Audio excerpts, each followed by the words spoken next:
Saludos cordiales. Perdón, saludos cordiales. Vamos a continuar analizando el tema de la interfaz gráfica.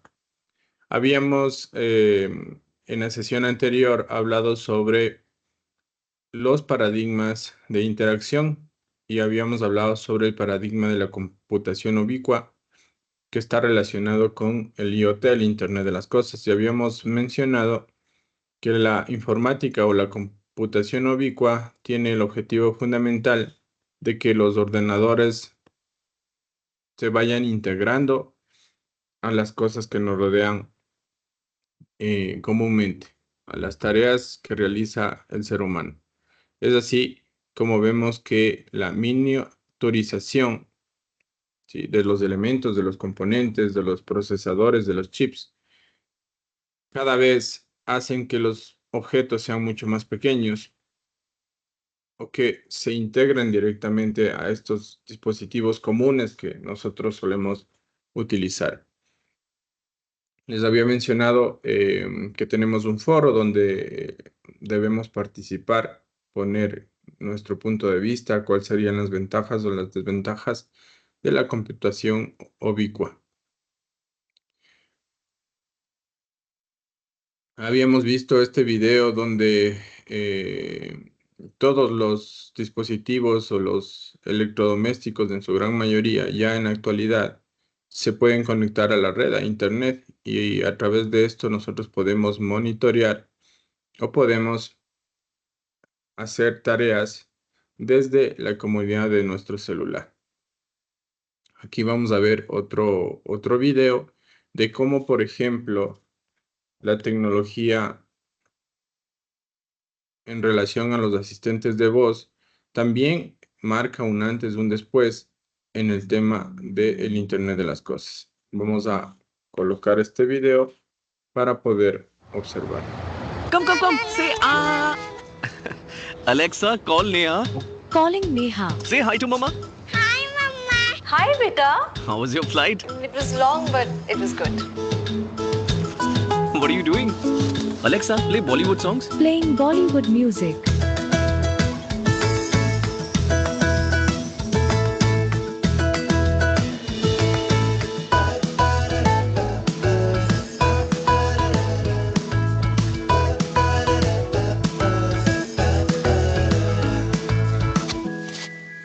Alexa, switch on the bedroom AC. Okay.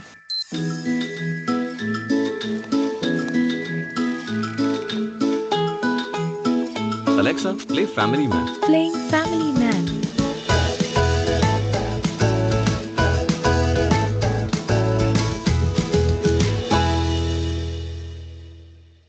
Pudimos entonces observar en este video cómo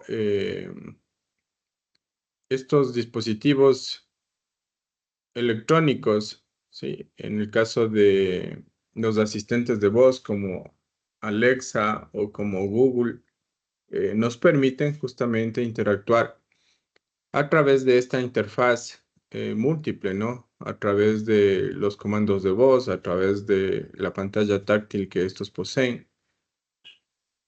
Y de esta manera podemos generar escenarios o establecer órdenes para distintas circunstancias o situaciones, desde una alarma, desde prender un foco, desde apagar un foco, desde que nos cuente un cuento, nos diga cómo está el clima, cuál es la hora, poner recordatorios, poner alarmas. Entonces, vemos cómo justamente el paradigma de la computación ubicua, de la informática ubicua asociada al Internet de las Cosas, cada vez se hacen mucho más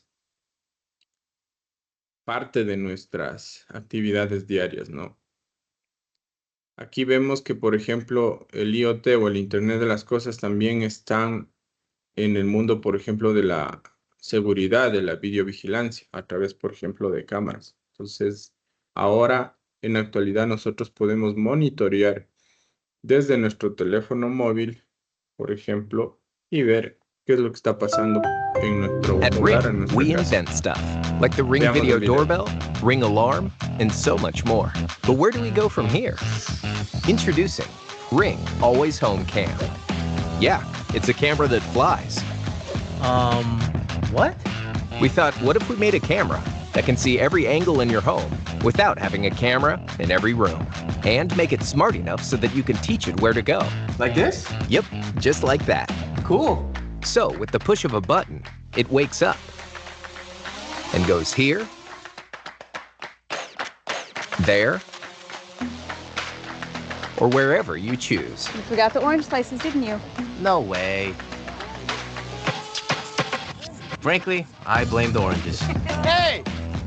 And the Always Home Cam works seamlessly with Ring Alarm. Yeah, that's not good. Actually, it's great, because you can watch live from anywhere. Well, good for you guys. And when you're home, Always Home Cam is docked and the camera is hidden, designed with your privacy in mind. Introducing Always Home Cam, only from Ring. Entonces, como les mencionaba, el Internet de las Cosas ahora forma parte de actividades esenciales de nuestra vida. ¿Sí? Seguridad, entretenimiento, educación y entre muchas otras cosas. Ahora vamos a hablar sobre otro paradigma que se define como la computación que se lleva puesta o los wearables. La informática que se lleva puesta se inspira en muchas de las ideas subyacentes a la informática ubicua, al paradigma que analizamos anteriormente. La idea fundamental de este paradigma es que las tecnologías multimedia de comunicación pueden integrarse en lo que nosotros llevamos puesto, por ejemplo, nuestra ropa o como algún accesorio, como puede ser, por ejemplo, las gafas, un reloj, ¿verdad? Que proporcionan un medio con el cual el usuario puede justamente interactuar con la información mientras se mueve en el entorno. Seguramente ustedes ya saben de qué más o menos hablamos, ¿verdad? Aquí vamos a ver este video donde nos habla sobre la revolución de los wearables, ¿sí? En relación justamente a este paradigma. Vamos a ver, observar el siguiente video. Hola, soy Inma Gil de BBC Mundo Tecnología. Voy a hablar de lo que fue súper interesante este año, que prometía el 2014 ser el año de los wearables, esa tecnología para llevar puesta, para vestirse. De los más exitosos hayan sido todo lo que son las pulseras deportivas o fitness, Misfit, Fitbit, Jawbone, Microsoft que sacó la Band hace poco. Y otra gama de la tecnología de los wearables que ha sido súper interesante este año ha sido la de los relojes inteligentes. Samsung sacó 3 modelos, Pebble 2, y todas las grandes compañías como Sony, LG, Motorola se han lanzado también al mundo de los relojes inteligentes. En años anteriores normalmente eran piezas voluminosas, toscas, muy masculinas, y este año hemos visto que los modelos son más sofisticados. Este proceso quizás tuvo su punto más alto en septiembre, cuando Apple anunció cómo será el Apple Watch, que saldrá a la venta el año que viene. Pero muchos analistas creen que quizás ese punto extra en el diseño, en la estética, va a ser clave para hacer que esta tecnología wearable se vuelva más popular entre los usuarios. El 2014 ha sido un año súper bueno para la tecnología de los wearables, pero eso sí, no podemos hablar de que se haya consagrado ya, porque todavía no hay una adopción generalizada. Además, muchos de estos dispositivos no pasarían la prueba del darías la vuelta. Es decir, cuando sales de casa y a los pocos minutos te das cuenta de que te olvidaste, ¿volverías a casa a buscarlo? La mayoría parece que no. Hoy quiero hablarles. Entonces, como pudimos observar en este video, con relación a la tecnología que se lleva puesta, a los wearables, que vendrían a ser estos accesorios que nosotros comúnmente los llevamos, como pueden ser nuestro reloj, ¿sí? Nuestras gafas, entre otros, sería un siguiente paradigma. Y vemos que todos guardan algo en común, ¿sí? Nos permiten comunicarnos a través justamente de ¿qué? De la interfaz, que esta puede ser a través de comandos de voz, de la interacción a través, por ejemplo, de de gestos o a través de su pantalla táctil, ¿sí? Entonces vemos que todos guardan esta relación y vemos que son distintos contextos donde es que uno debe considerar cómo se debe diseñar la interfaz. Interfaces tangibles, ¿no? Las interfaces tangibles se basan en el aumento de la computación del entorno físico, encontrando formas de combinar la información con objetos y superficies, facilitando las actividades del usuario. En esto ya habíamos hablado que estaría relacionado a la parte de la comunicación directa, ¿no? Microsoft, por ejemplo, en este sentido, ha sido uno de los pioneros en implementar, por ejemplo, este tipo de tecnología en sus dispositivos.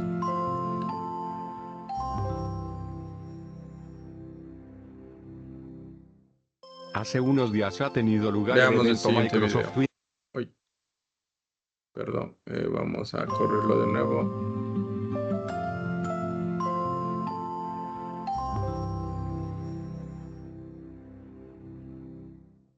Hace unos días ha tenido lugar el evento Microsoft Windows 10, una keynote sorpresa de la compañía de Redmond, en donde ha mostrado las novedades de hardware y software para los próximos meses, que giran en torno a Windows 10 y sus nuevos dispositivos Surface.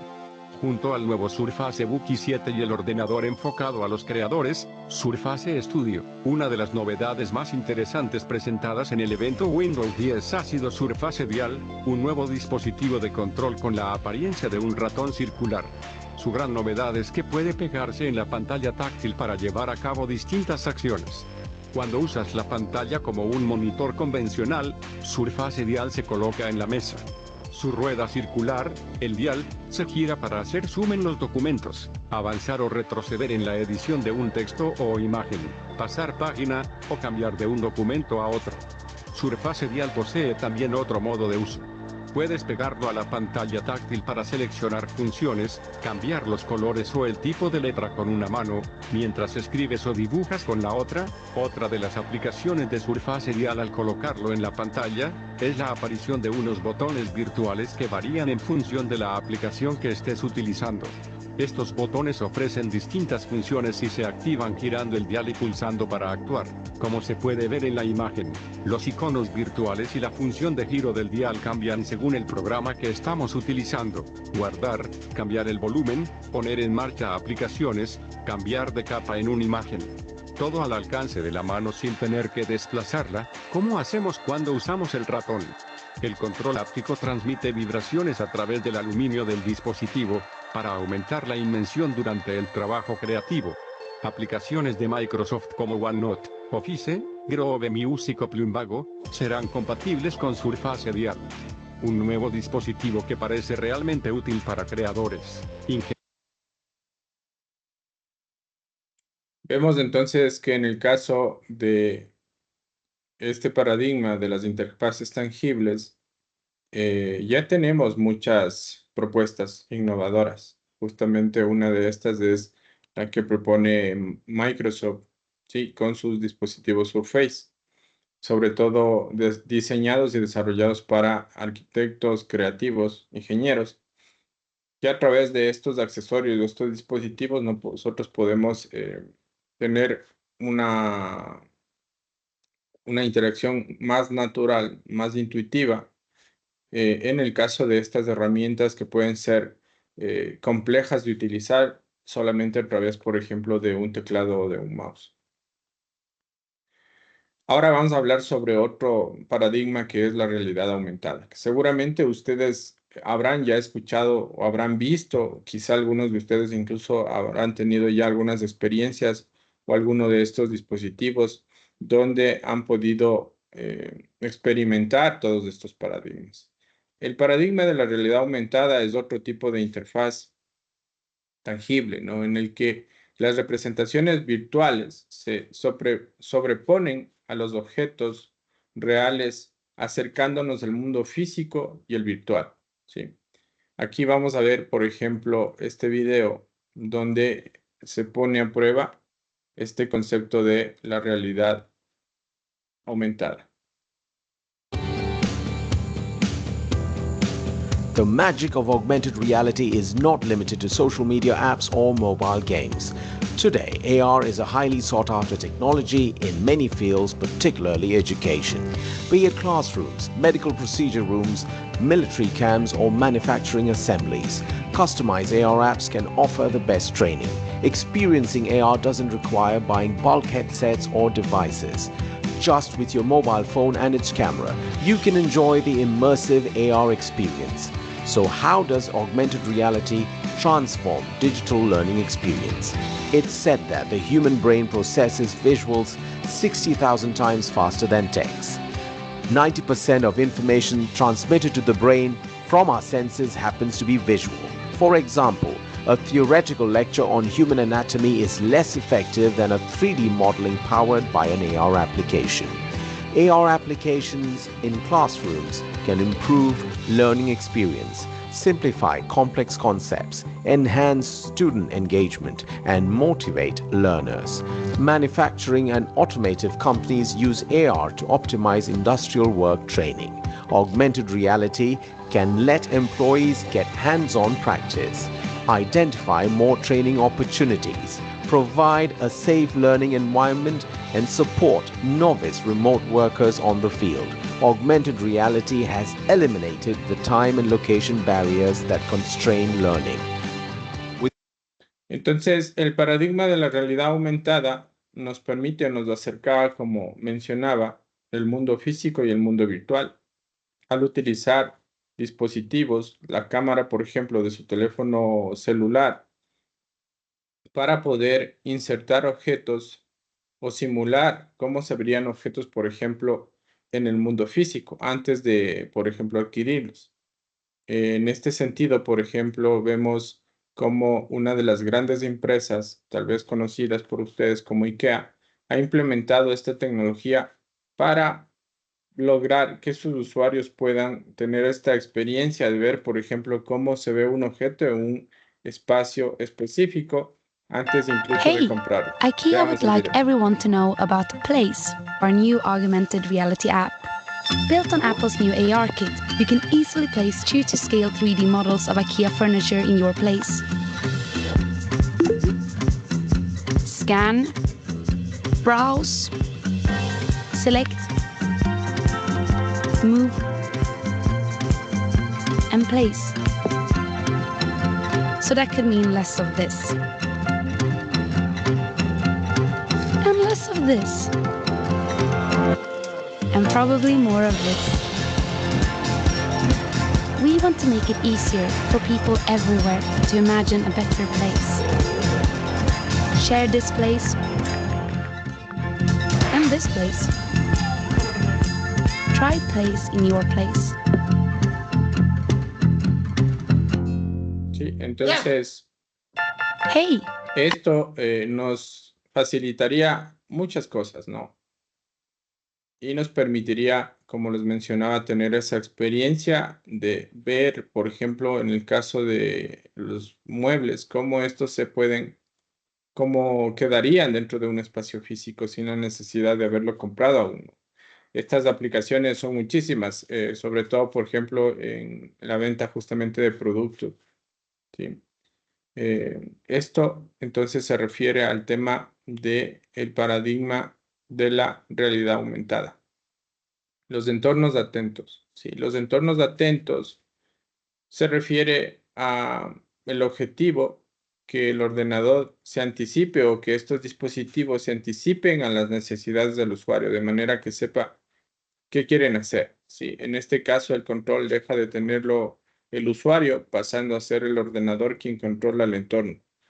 Por lo que la forma de interacción con el usuario se basa en respuestas mediante expresiones, gestos o comportamientos. En este paradigma de entornos atentos estaría relacionado mucho ya el tema de la inteligencia artificial, de los robots, por ejemplo. Vamos a ver un pequeño video de este pequeño robot inteligente que puede encajar en este paradigma. Vamos a ver el siguiente video. Vamos a verlo desde el inicio. iLick, a little desktop companion bot with endless fun. iLick comes with 3 touching areas.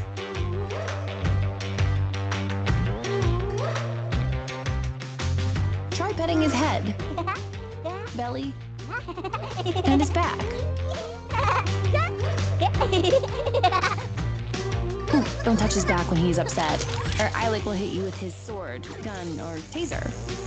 Of course, you can fight back. Eilek is not always so strong. He is afraid of heights, so remember to comfort him when he's upset. You don't need to keep an eye on him. He will play around when he gets bored, but sometimes he will get in trouble.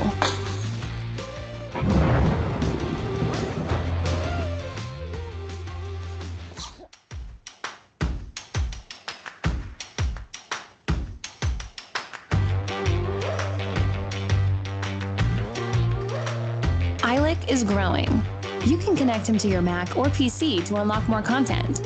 Eilek wants to be helpful. He can set a countdown timer to help you track with your work.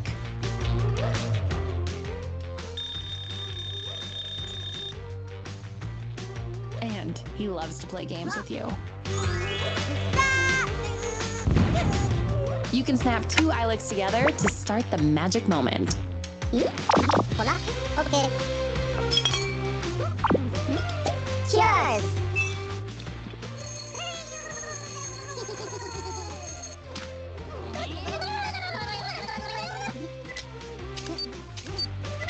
Okay. Oh no.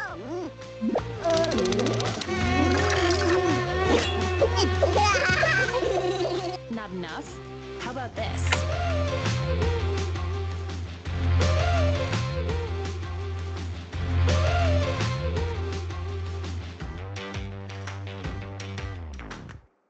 Miren, en el caso, por ejemplo, de este paradigma, vemos cómo la tecnología se une a la inteligencia artificial, a los sensores, ¿sí? Que me permiten justamente interactuar con estos dispositivos, ¿no? Logrando la idea de esta compañía. O como mencionaba, en el caso del concepto de este paradigma, que pues la máquina o el dispositivo de alguna manera se adelante a mis respuestas, ¿no? Entonces, ahora vamos a hablar de las tecnologías inmersivas, ¿no?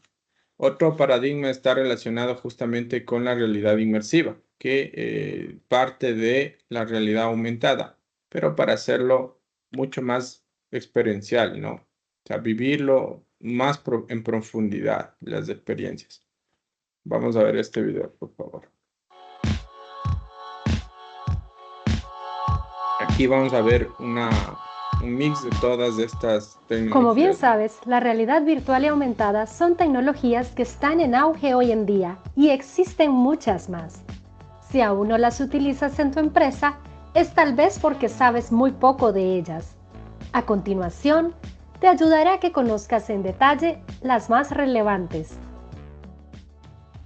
La realidad virtual o VR. Esta tiene distintas posibilidades de interacción. En algunos casos se trata simplemente de una experiencia inmersiva y en otras ocasiones va más allá de desplazarse e interactuar con el entorno utilizando lentes como dispositivo. En el caso de la tecnología de realidad aumentada o AR, podemos ver que permite a la persona observar cuando se sobreponen imágenes o información virtual combinándose con el entorno real en el que se encuentra. La belleza de esta tecnología es que todo el mundo lleva en su bolsillo un dispositivo capaz de reproducirla, el smartphone. La habilidad que tiene la tecnología de AR para contar historias la vuelve aún más interesante para aplicar en cualquier empresa. La realidad mixta, por su parte, combina elementos de ambas tecnologías, AR y VR, a través de un visor especial. Esta combinación permite crear nuevos espacios en los que interactúan tanto elementos reales como virtuales. Y para finalizar, quiero contarles de la poderosa y versátil tecnología llamada WebXR, la cual permite crear experiencias interactivas que funcionan en distintos dispositivos como lo son celulares, tabletas, computadoras o visores de realidad virtual, mediante un desarrollo único y sin necesidad de instalar ninguna aplicación. Y lo más maravilloso de todas estas tecnologías es que cada vez más empresas están apostando por el uso de ellas en múltiples ámbitos, que van más allá del entretenimiento, como lo son industria, medicina, turismo, educación, entre otros. Afortunadamente en Wow Emotions tenemos muchos proyectos que dan fe de ello y los ponemos a tu alcance para que los puedas experimentar. ¿Cómo podemos apoyar a tu empresa para acelerar los procesos de transformación digital y dar el salto a la industria 4.0?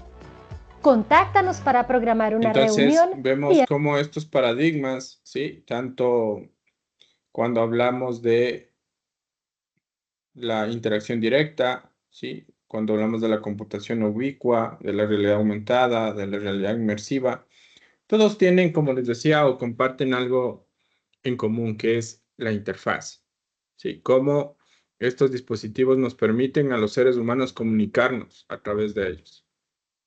Como les decía, en muchos casos, a través de comandos de voz, a través de las pantallas táctiles, a través de gestos, ¿sí? Esto hace que nosotros consideremos primero para qué, ya no solamente para qué usuario vamos a diseñar, sino para qué tipo de tecnología lo vamos a hacer.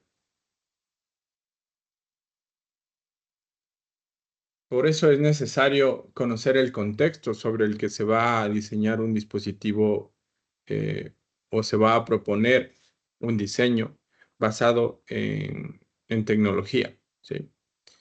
Entonces es muy importante entender primero estos conceptos fundamentales para poder luego tratar de aplicarlos, ya que esto nos va a permitir contextualizar un poco las cosas y considerar algunas cosas. Hasta aquí hemos llegado entonces con el estudio y el análisis de la interfaz, ¿sí? Si regresamos justamente al inicio, nosotros habíamos visto un pequeño mapa conceptual donde habíamos hablado en primera instancia sobre la interacción, ¿verdad? Persona-ordenador. Luego hablamos un poco sobre el tema de la interfaz gráfica y ahora vamos a tratar algunos detalles relacionados a todos estos conceptos que vemos acá abajo. Y para poder llegar principalmente a esta parte de acá, ¿sí? Hablar sobre el tema del diseño centrado en el usuario y de la usabilidad. En las clases asincrónicas justamente voy a ir tratando la parte teórica y en las clases sincrónicas, ¿sí? En las asincrónicas la parte teórica y en las sincrónicas trataremos justamente de abordar ya las cosas mucho más prácticas. Ahora entonces vamos a pasar a ver, una vez que hemos visto todo lo relacionado a la interfaz gráfica, vamos a pasar a un tema en cambio, que está relacionado con el diseño centrado en el usuario, ¿sí? Del cual ya habíamos hablado anteriormente. Y así vamos a ir integrando algunos conceptos, ¿no? Vamos a ir hablando un poquito de lo que es la usabilidad, de lo que es la experiencia de usuario, de lo que es la arquitectura de la información, de la accesibilidad, etcétera, etcétera, ¿no? Entonces, ¿qué es el diseño centrado en el usuario? Jakob Nielsen, por ejemplo, uno igual de los pioneros o de los precursores de esta metodología o de este concepto, definió, a ver, aquí me equivoqué, perdón, déjenme ver, ya acá está, permítame, elimino esta diapositiva. Ahora sí, el diseño centrado en el usuario, ¿sí? O también conocido como el UCD o DCU, el User Centered Design, ¿sí? Hace referencia a una visión, a una metodología, ¿sí? Del diseño en la que el proceso está conducido, ¿sí? Por información acerca de la audiencia, del público objetivo. Es necesario que cuando nosotros vamos a diseñar algo, indistintamente, como les decía, si este es un producto digital, si este es un objeto o cualquier cosa que vayamos a diseñar, deberíamos hacerlo en consideración a las necesidades, ¿sí? del usuario, de nuestro usuario final. Entonces, la principal diferencia del diseño centrado en el usuario frente a otras filosofías, a otros enfoques o a otras metodologías es que el proceso no es algo secuencial o que no pueda variar en el camino, ¿sí? Sino que más bien representa una especie de grupos, de ciclos en los que se hace de forma iterativa. Hablando de este concepto de iteración a el tema de ensayo y error, ¿sí? O prueba y error. En este proceso de prueba y error, de ensayo y error, uno lo que va haciendo justamente es optimizando las cosas al determinar, ¿sí?, cuáles son los problemas que se van presentando. Si cuando yo hago una prueba, hago un ensayo y verifico, puedo observar que algo no funciona correctamente, lo vuelvo a hacer y en ese transcurso, en ese camino, mejoro, ¿verdad? Arreglo lo que no estaba funcionando. ¿Cuál es el objetivo del diseño centrado en el usuario? La creación de productos funcionales, útiles, ¿sí?, accesibles, que satisfagan justamente sobre todo las necesidades de los usuarios, del público objetivo para el cual nosotros vamos a hacer ese producto o ese objeto, tomando en cuenta justamente sus características, el contexto de uso, es decir, dónde las personas van a usar, cómo lo van a usar. Para ello, existe una serie de fases fundamentales que se deben considerar para el desarrollo de este proceso, de esta metodología, que básicamente lo que hace es ayudarnos a planificar o a diseñar y saber qué hacer en determinado momento. El diseño centrado en el usuario se basa básicamente en la investigación y en el análisis de los usuarios. Acá les voy a sugerir, por ejemplo, este documento también lo voy a compartir, un libro o una pequeña lectura que se llama La fábula del diseño centrado en el usuario, que lo voy a proyectar aquí en la pantalla, ¿sí? Escrito por David Travis. ¿Sí? Y aquí nos habla un poquito sobre esta filosofía del diseño centrado en el usuario, ¿sí? Les voy a hacer una pequeña lectura, ¿sí? A ver, empecemos desde acá. La búsqueda, dice. Érase una vez un joven brillante que estaba buscando un diseñador efectivo. No buscaba un diseñador cualquiera. Quería encontrar uno que diseñara tecnologías complejas que fueran simples de usar. Quería trabajar con uno, quería aprender de uno de ellos, quería convertirse en uno. Su búsqueda durante muchos años lo había llevado a los sitios más recónditos del mundo. Había hablado con muchos diseñadores, con diseñadores gráficos y diseñadores de productos, con arquitectos de software y arquitectos de información, con diseñadores de interactividad, diseñadores visuales, con analistas de negocios, con programadores de computadoras, con hombres, mujeres, jóvenes y viejos. Había ido a todo tipo de ambientes de diseño, había visitado compañías grandes y pequeñas, compañías de diseño digital, compañías de manufactura, compañías de diseño web y compañías de juegos de computadora. Estaba comenzando a ver el amplio espectro de cómo la gente diseña tecnología, pero no siempre quedaba contento con lo que veía.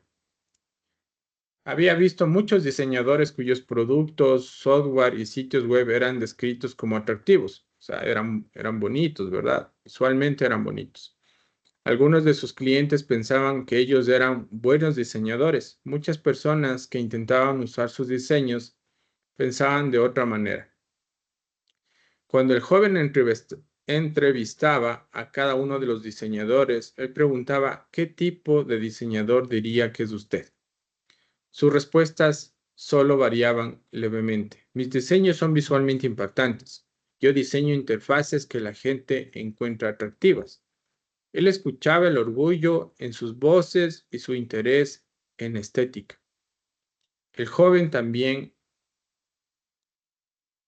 conoció diseñadores cuyos productos, software y sitios web eran descritos como tecnología de punta. Algunos de sus clientes pensaban que eran buenos diseñadores. Mucha de la gente que trataba de usar sus diseños pensaba otra cosa. Cuando el joven se sentaba y escuchaba a estos diseñadores responder la misma pregunta, él oía: mis diseños usan las últimas tecnologías. Yo diseño interfaces que la gente cree que son cool. Él escuchaba el orgullo en sus voces y su interés en la tecnología de punta, pero estaba perturbado. Era como si la mayoría de diseñadores del mundo estuvieran interesados primordialmente en diseñar interfaces visualmente atractivas o interfaces cool. El joven creía que cada uno de estos diseñadores era efectivo solo parcialmente. Es como si solo fuera parte de un diseñador. Pensó. Volvió a su casa fatigado y abatido. Hubiera podido rendirse en esta búsqueda, pero tenía una gran ventaja. Él sabía exactamente lo que estaba buscando. Los diseñadores efectivos, pensó, crean tecnología que beneficia a la organización y a sus clientes, a la sociedad, con todo el mundo. El joven había buscado por doquier un diseñador efectivo, pero solo había encontrado muy pocos. Los pocos que encontró no estaban dispuestos a compartir sus secretos con él. Comenzó entonces a preguntarse si nunca podrá llegar a saber qué es un diseñador efectivo. Entonces comenzó a escuchar rumores acerca de un diseñador muy especial que vivía en un pueblo cercano.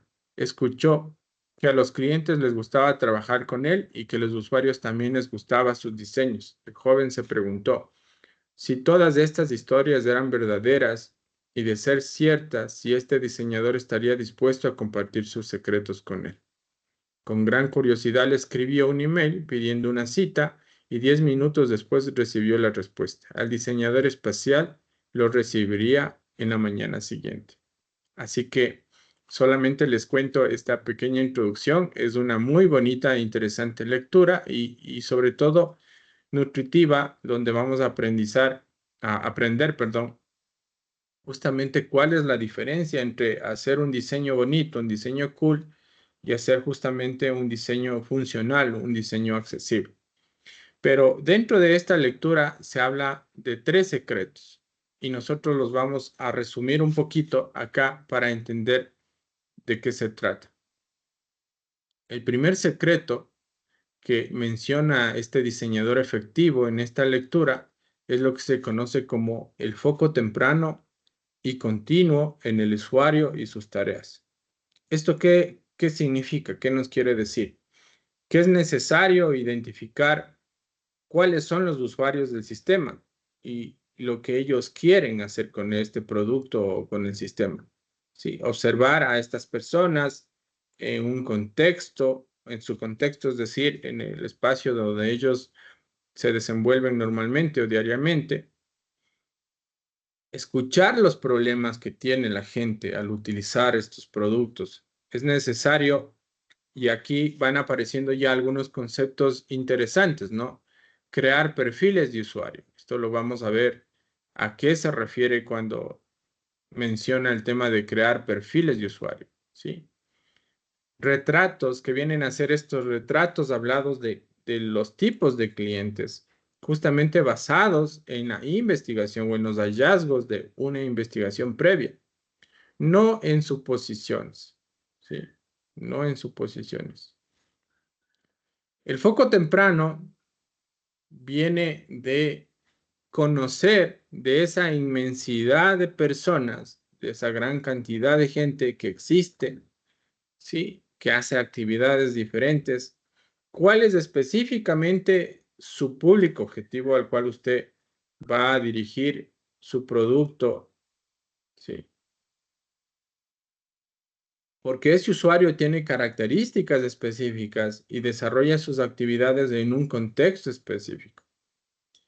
O sea, no necesariamente lo que nosotros hacemos o diseñamos le va a agradar o va a ser para todo el mundo, y eso hay que tenerlo claro. ¿Sí? El diseño centrado en el usuario tiene la máxima de investigar cuáles son las características del usuario, pero en un contexto determinado. ¿Sí?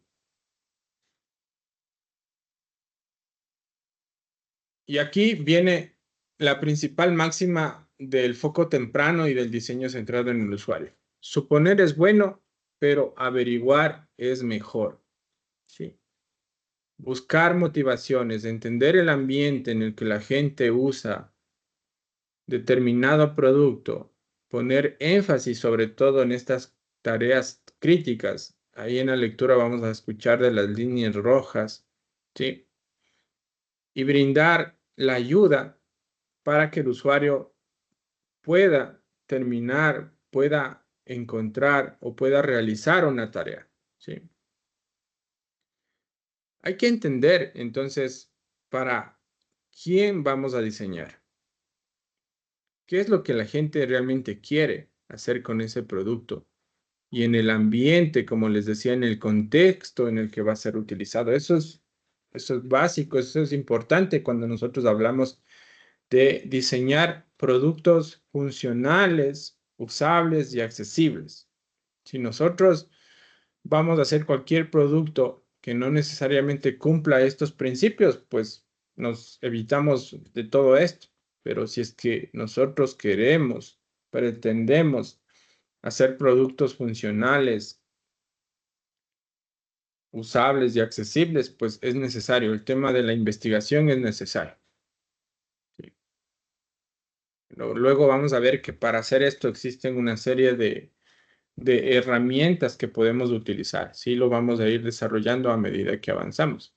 El segundo secreto del diseño centrado en el usuario con relación a esta lectura de la fábula del diseño centrado en el usuario nos habla sobre la medición empírica del comportamiento del usuario. Y es que solamente a través de la investigación uno puede garantizar que los diseños, que las propuestas funcionen. ¿Sí? Y para esto se puede hacer que, o pedir a la gente, ¿sí?, a nuestro público objetivo, que haga ciertas tareas específicas con nuestro diseño, con nuestra propuesta. Solicitar, por ejemplo, que piensen en voz alta, que digan lo que están sintiendo, lo que están pensando, y ver cuáles son las partes, cuáles son los elementos de nuestra interfaz que, por ejemplo, resultan complejas o confusas para el usuario. Vamos a ver igual más adelante que para esto nosotros tenemos este concepto de prototipos, que es justamente algo que se plantea en el estudio, ¿verdad?, de esta materia. Entonces, esta idea del foco o de la medición, perdón, de la medición empírica del comportamiento del usuario se refiere a que nosotros observemos o a que el usuario nos diga qué es lo que está sintiendo, qué es lo que le causa molestias, frustraciones. Nosotros vamos tomando nota, vamos analizando qué es lo que el usuario no logra o no entiende de la interfaz o no logra hacer para nosotros inmediatamente corregirlo en este proceso iterativo que habíamos hablado de este proceso de ensayo y error, ¿verdad? Y aquí ya van apareciendo algunos conceptos que habíamos mencionado, que se trata, por ejemplo, de la usabilidad. Cómo lograr que un producto, en este caso digital, sea usable. Y se habla de que existen 3 maneras específicas para medir la usabilidad, ¿sí? Primero, medimos la efectividad, es decir, cuánta gente logra completar una tarea de forma exitosa. ¿Sí? Si yo logro o no terminar una tarea. Segundo, hablamos de la eficiencia. ¿Cuánto tiempo le toma a la gente completar esa tarea? Y finalmente, hablamos de la satisfacción, es decir, cómo la gente se siente al respecto de este diseño. En términos generales, cuando hablamos de usabilidad, hablamos de calidad. ¿Sí? Es un atributo, la usabilidad es un atributo de la calidad. ¿Sí? Nosotros podremos decir en el caso de un producto digital que el producto es de calidad cuando cumplimos esto que está relacionado con la usabilidad y con estos tres principios: efectividad, eficiencia y satisfacción. Efectividad nuevamente se refiere a cómo la gente o si la gente logra completar una tarea, a la eficiencia en cuánto tiempo lo hace y finalmente a la satisfacción, es decir, en el cumplimiento de esta tarea en el menor tiempo posible, cómo la persona se siente. ¿Sí? Y habíamos mencionado que esto lo hacemos a través de un proceso iterativo. Entonces, el tercer secreto, digamos, cuando hablamos de productos que están enfocados en el usuario, que sean usables, funcionales, accesibles, hablamos del diseño iterativo. ¿Sí? Y cuando hablamos del diseño iterativo, hablamos de este concepto de ensayo y error, de prueba y error. ¿Sí? Hacemos algo, verificamos, primero investigamos, ¿verdad? Investigamos, proponemos o diseñamos, planificamos, ponemos a prueba y vemos cuáles son los errores que pueden existir. Y una vez que hemos analizado, hemos verificado cuáles son los errores, entonces volvemos a planificar, a diseñar y volvemos a poner a prueba. Siempre los productos digitales pueden estar, en el caso de esta filosofía del diseño centrado en el usuario, deben estar a prueba. Por ejemplo, podemos mostrar nuestro diseño, ¿verdad? Sin la necesidad todavía ni siquiera de implementarlo, y para eso es que nosotros más adelante vamos a tratar el tema de los prototipos, ¿sí? Entonces podemos hacer un prototipo que de alguna manera asemeje a nuestro diseño. Para hacer los prototipos tenemos varios niveles de prototipado. Y uno de ellos, por ejemplo, es el prototipo de papel, del cual también lo vamos a tratar. Y lo que hacemos es simular a través de objetos que encontramos de forma cotidiana a nuestro alrededor, que puede ser un simple lápiz, papel o pedacitos de papel que simulan los botones. Y al momento que una persona hace clic en ese botón o hace clic en la sección, nosotros simulamos qué es lo que pasa, cuál es la respuesta. Bien. Entonces les recomiendo nuevamente que hagan totalmente la lectura de la fábula del diseño centrado en el usuario, porque ustedes aquí van a aprender muchísimo y se van a dar cuenta de que muchos profesionales que están relacionadas con estas especialidades, con el diseño gráfico, con el diseño web, con la programación, a veces únicamente nos enfocamos en hacer productos pensando que nuestras propuestas son las mejores, pensando que nuestros productos están bien diseñados, ¿sí? Por la experticia que cada uno de nosotros tenemos. Sin embargo, no es así. La realidad es que los únicos que pueden dar valor a nuestros productos son los usuarios. ¿Sí? Si no tenemos nuestras propuestas validadas por nuestro público objetivo, pues no estamos cumpliendo los mínimos principios. ¿Sí? Entonces es importante el tema de la investigación. Entonces esta idea del diseño iterativo, del diseño de prueba y error, de ensayo y error, está muy enfocado al tema de pruebas, ¿sí? De pruebas de usabilidad, que también es un tema que vamos a ir tratando. Vamos a ver algunos principios relacionados, algunas herramientas sobre el tema de pruebas de usabilidad. Y a los prototipos. Entonces, miren, es necesario primero tener la idea, ¿verdad? Pensar en una idea. ¿Cómo voy a diseñar un producto digital o un producto físico, objetual? Luego hacer los diseños, hacer propuestas, planificar y luego probar, evaluar. ¿Sí? Eso es importantísimo. Entonces, hasta acá esta clase relacionada con algunos conceptos básicos enfocados a esta idea del diseño centrado en el usuario. ¿Qué es? ¿Para qué sirve? ¿Sí? ¿Cuáles son sus principios? Entonces, continuaremos en nuestra próxima sesión.